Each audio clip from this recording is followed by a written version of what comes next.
আসসালামু আলাইকুম। ইসকনের সাম্প্রতিক কার্যক্রমগুলো বাংলাদেশের সার্বভৌমত্বের জন্য থ্রেট হয়ে দাঁড়িয়েছে। হরে কৃষ্ণ দর্শন প্রচার করতে এসে ওরা এখন ভারতের উগ্র হিন্দুত্ববাদী সংগঠন আরএসএস এর জয় শ্রীরাম স্লোগান দিচ্ছে। জয় শ্রীরাম স্লোগান দিয়ে আমাদের সেনা অফিসারকে হত্যার হুমকি দিচ্ছে। আমাদের মায়েরা এখন থেকে একটা যুদ্ধ করবে, সন্তান জন্মদানের যুদ্ধ। আমাদের বাবারা রাস্তায় আন্দোলন করবে, প্রতিবাদ করবে। দেখেন, এই ইস্কন গুরু চিন্ময় দাস ভারতের বিজেপি এবং আরএসএস নেতাদের স্টাইলে বক্তব্য দিচ্ছে। দেখেন, আমাদের দেশের প্রশাসনিক বর্তমান অবস্থা কিন্তু খুবই ভঙ্গুর।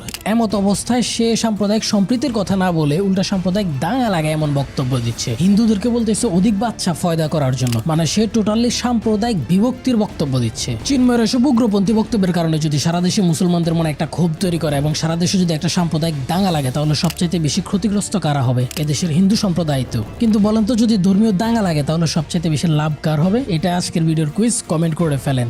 ভিডিওর শেষে গিয়ে কমেন্ট করলে কিন্তু হবে না।